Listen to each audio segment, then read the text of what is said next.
164 independent मिला, 164 और इसके अलावा एक इंडिपेंडेंट हम लोगों के साथ, तो 7 पार्टी और एक अकेला independent. Nitish Kumar is naturally upbeat after the latest of his famous U-turns got executed without any hiccups. Before he called it quits with the BJP, the wily CM of 17 years had ensured that almost the entire opposition had signed up to support him. Nitish then met Governor Phagu Chauhan and submitted his resignation. हम लोगों को NDA छोड़ देना चाहिए। जैसे ही NDA छोड़ने का निर्णय सबने तो हमने उसी को स्वीकार कर लिया और आकर के यहाँ जो एनडीए की सरकार के मुख्यमंत्री थे, हमने मुख्यमंत्री पद से इस्तीफा सौंपा।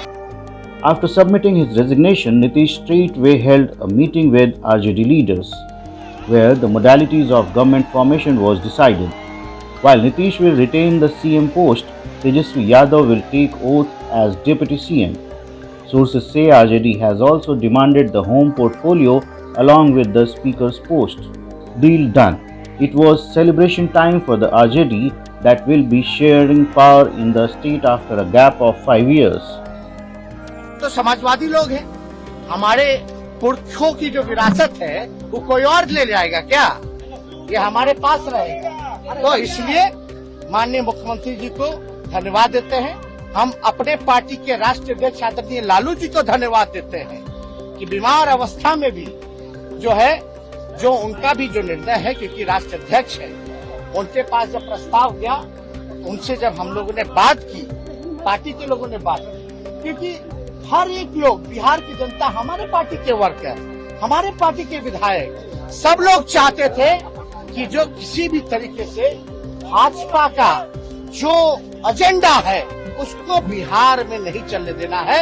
और लालू जी को तो आप जानते ही हैं, आडवाणी जी के रथ को रोका था, किसी भी कीमत पे ना झुकने को तैयार है, ना डरने वाले हैं, जो उनकी विचारधारा है उसकी लड़ाई लड़े। The BJP meanwhile was left licking its wounds for the second time in 9 years. Nitish had dumped the BJP in 2013 as well, just after the party had declared Narendra Modi as its prime ministerial candidate. Ironically, this time too, Nitish broke the alliance days after Amit Shah had declared that PM Modi will be the party's face for the 2024 elections. BJP ने जितना सम्मान दिया उतना सम्मान कभी उनको राजद कांग्रेस में नहीं मिल सकता है। आप अगर 96 से लेकर आज तक देखिए, चाहे अटल जी की सरकार हो या नरेंद्र मोदी की सरकार, तो बीजेपी ने जो उनको सम्मान दिया है और उस सम्मान के साथ जिस प्रकार से उन्होंने धोखा दिया है, वो करें कि हमारी पार्टी को तोड़ा जा रहा था, तो भाई हमको तो सरकार बनाने की 40 विधायक चाहिए। उनके पार्टी को अगर तोड़ भी देती बीजेपी तो सरकार क्या बन सकती थी, और हम क्यों तोड़ेंगे भाई? हमारे जब उनके 44-45 विधायक थे तब हमने उनको मुख्यमंत्री स्वीकार किया, तो अगर हम चाहते तो उसी समय कुछ कर सकते थे। लेकिन बीजेपी ने आज तक कभी भी अपने किसी सहयोगी को धोखा नहीं दिया।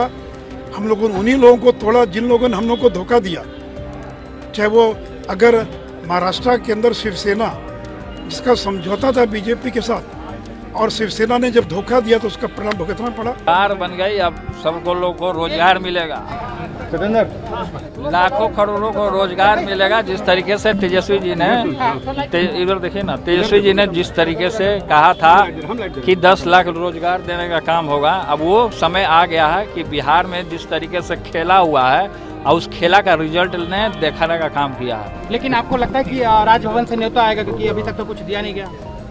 राजभवन से टाइम मिलेगा जल्दी ओथ के लिए? नहीं, टाइम तो मिलेगा ही, टाइम तो मिलना ही है, सरकार तो बनाना है। सरकार शासन की बात भी कही जा रही है कि अगर ऐसा हुआ तो बिहार में बीजेपी राष्ट्रपति शासन लगा देगी।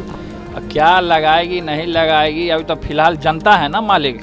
जनता चाहेगी तो 2 मिनट में बीजेपी को बुखार छोड़ा देगी। आप क्या बनेंगे? आप क्या बनेंगे? क्या जी? में आपका क्या? अब जो भी योगदान मिलेगा हम उसको स्वीकारेंगे और उसको काम करना है जनता। Elections in Bihar are 3 years away.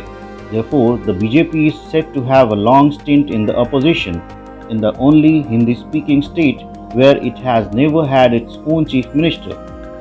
The Times Online Report.